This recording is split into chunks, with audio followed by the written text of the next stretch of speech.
مرحبا بكم على chaîne YouTube La Valeur Absolue. هوني تلقاو des vidéos فيهم des résumés du cours, فيهم correction d'exercices et les séries, فيهم زاد correction du concours, mais 7e année de base حتى كشي للباك. ما تنساوش de vous abonner à la chaîne, de partager les vidéos et de mettre la mention j'aime كي نحطوا l'abonnement bien sûr باش يجينا كل ما هو جديد. تنجموا زاده تمشيو على البلاتفورم نتاعنا. مرحبا بكم على البلاتفورم www.lva-academy.com.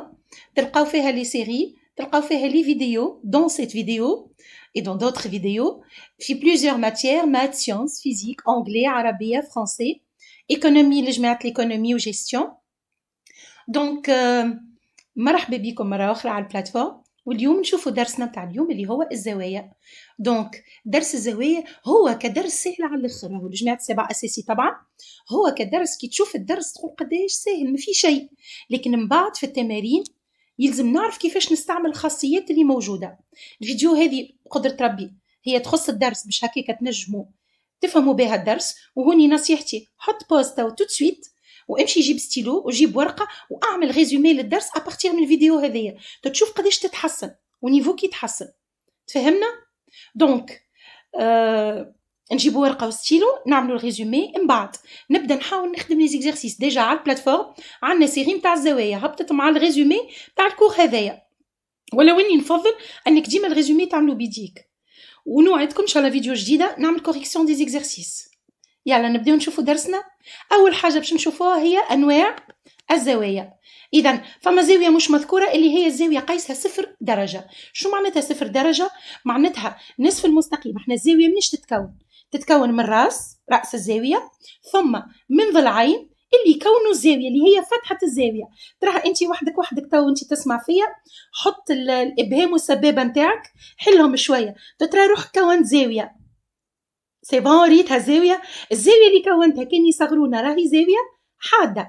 كان صوابعك الزوز منطبقين على بعضهم لاصقين في بعضهم الزوز هذيك تتسمى زاويه قيسها 0 سنتيمتر 0 درجه عفوا فرحانه بالسنتيمتر. دونك 0 درجه. ثم ابدا كبر في صوابعك تلقى اللي وصلت الزاويه قيسها ما نعرفش القيس نتاعها لكن نعرف اللي هي حاده اللي هي كيما الرسم هذايا اللي تو زاويه او اكس او واي. القيس نتاعها بين 0 ماهوش 0 وماهوش 90, يعني نمشي ونكبر هوني من الاكس تاك تاك تاك تاك تاك تاك تاك حتى نخلط لهوني. وقت اللي فما تعامد وقتها زاويه يولي اسمها زاويه قائمه. اذا او اكس او واي وتتكتب اكس او واي. الزاويه قيس الزاويه تساوي 90 درجه وهي تسمى زاويه قائمه. ثم زيد كبر في صبعك كبر للاخر هذا. زيد كبر في صبعك بشويه شويه شويه شويه باش تلقى الزاويه المنفرجه كيما الفي المحلوله بالكدا. اذا الزاويه المنفرجه باش يكون قيسها ما بين 90 درجه و180 درجه, يعني ما تساويش 90. راه 90 خاطر عندها اسمها زاويه قائمه. وزاده ما نخلطوش لل 180 اللي هي الزاويه المنبسطه. ريتوها منبسطه. تلاحظوا هوني عملت مستقيم كامل هكا ولا يعني وقت اللي يسألني على 3 نقاط بين أن النقاط على استقامة واحدة يكفي باش نبين اللي يكونوا زاوية منبسطة يكونوا 180 درجة.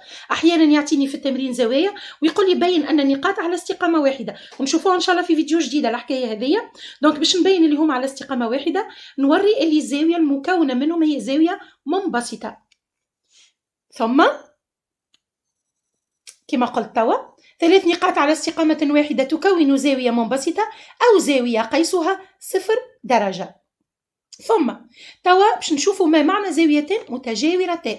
انتوما توا كي تبداو جيرانكم ما يبدا الحيط في الحيط نقولوا جار الحيط في الحيط. شنو معناتها عندنا حيط مشترك ما بيناتنا ولو انها هي اكسبريسيون, لكن بالنسبه للزاويه زاويتين متجاورتين هما زاويتين تشتركان في ضلع واحد ورأس واحد. انا وقت اللي قلت هوني ضلع واحد نقصد الضلع اللي في وسط الزاويه نتاعي.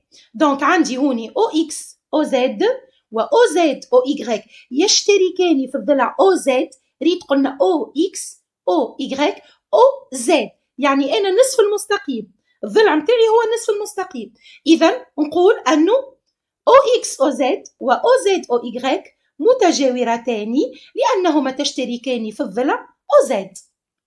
ثم بعد الزاويتين متجاورتين فما زاويتين سميوهم متقابلتين بالرأس كرأس وذنبة. شو معناتها عندهم نفس الرأس. كيفاش نتحصل عليهم هذوما؟ نتحصل عليهم كي ناخذ مستقيمين يتقاطعان.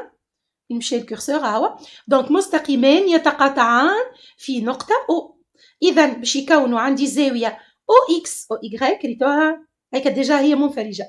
والزاوية OX أولي OY أولي هما زاويتين متقابلتين بالرأس. نفس الشيء بالنسبة ل OX OY أولي و OY OX أولي زاد زاويتين متقابلتين بالرأس. إذا نقراو إذا كان XX أولي و YY أولي مستقيمان متقاطعان في النقطة O فإن OX OY و OX أولي OY أولي هما زاويتين متقابلتين بالرأس. ولدينا الزاويتين المتقابلتين بالرأس اللي تنجموا تستعملوها كقاعدة هما متقايستان قد OX OY تساوي OX أولي OY أولي. حاجة ثانية زادة الزاوية هذه نجم نقسمها OX OZ مع OZ OY. تذكروا لي الزاوية نجم ديما نعملها قيس الزاوية نجم نقسمه لقيس زوايا يعني الزوايا اللي محتويت فيها. ثم مازالوا لي زوز انواع اخرين مهمين برشا برشا برشا برشا شفناهم لما حل في الابتدائي هما زاويتين متتامتان ومتكاملتان. وهوني ديما تدخلوا بعضكم متتامتان ومتكاملتان. شو متكاملتان جيبوها من كلمه كامله. كامله يعني زاويه منبسطه يعني 180 درجه. اون فوا عرفت شنو هي متكاملتان متتامتان اللي قاعده 90 درجه. اذا كان مجموع زاويتين يساوي 90 درجه فهما متتامتان. باش ناخذ مثال ومش بشرط هي هوني تكون متجاورتين راه مش بشرط هي تشاركوا في نصف مستقيم في ضلع. ينجم يكونوا متتامتين من غير ما يكونوا متجاورتين. اوكي قلت مش شرط مش معناتها ما تجيش. هاو باش ناخذ مثال ما همش متجاورين. او ا او بي تساوي 30 درجه او سي او دي تساوي 60 درجه. هاكم تراو خديت لما حل نفس الراس والنجم ما ناخذش نفس الراس راني معناتها باش يكونوا متتامتين يكفي انه المجموع 90 مش بشرط يكون عندهم نفس الراس مش بشرط يكونوا متجاورتين. هوني اخترت باش يكون عندهم نفس الراس. او ا او بي مع او سي او دي تساوي 60 درجه مع 30 تساوي 90 درجه. اذا او ا او بي و او سي او دي متتامتان. هذه كيفاش نكتب في الكوبي نتاعي سواء نخدم في اكزرسيس والا نخدم في دوفوار. نخدم بالطريقه هذه باش نوري لي هما متتامتان. نحسب كل واحده نجمعهم ونلقى 90. او احيانا هما كي يكونوا متجاورتين يكونوا زاويه 90 درجه يكونوا زاويه قائمه. هذوما الحالتين اللي تلقاهم في التمارين. ثم اذا كان مجموع زاويتين يساوي 180 درجه فهما متكاملتان. وخذيت مثال او ا او بي تساوي 30 درجه و او سي او دي تساوي 150 درجه. لدينا او ا او بي مع او سي او دي تساوي 150 مع 30 تساوي 180 درجه. اذا او ا او بي و او سي او دي متكاملتان.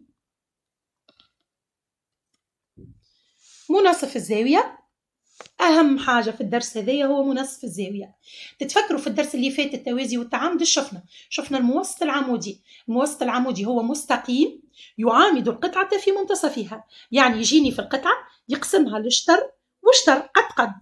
مناصف الزاويه نفس الشيء لكن مناصف الزاويه مادام الزاويه هي مكونه من نصفي مستقيم فالمناصف باش يكون نصف مستقيم كيفه.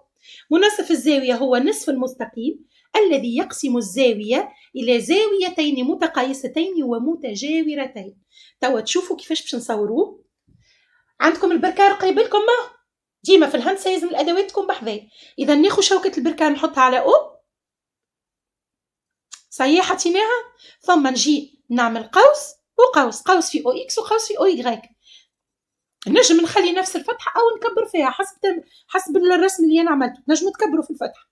إذا نجي نعاود نحط شوكة البركار على القوس هذا ونعمل قوس على هذا ونعمل قوس ثاني وبعد نربط تعطيني او زد هو مناصف الزاوية او اكس او يغريك يعني او اكس او يغريك او اكس او زد عفوا تساوي او يغريك او زد هذه صلحوها او زد او يغريك او زد تساوي او اكس او يغريك على 2.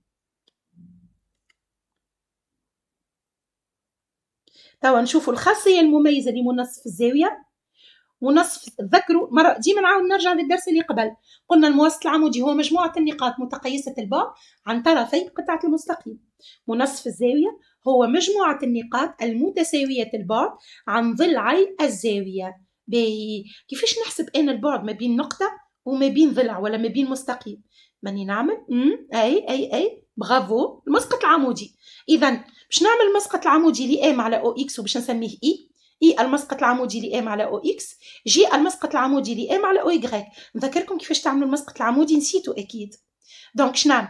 ناخذ شوكة البركان نحطها على إم، نعمل قوس ومن بعد قوس وقوس، نساو المستقيم العمودي نقطة التقاطع باش تعطيني إي.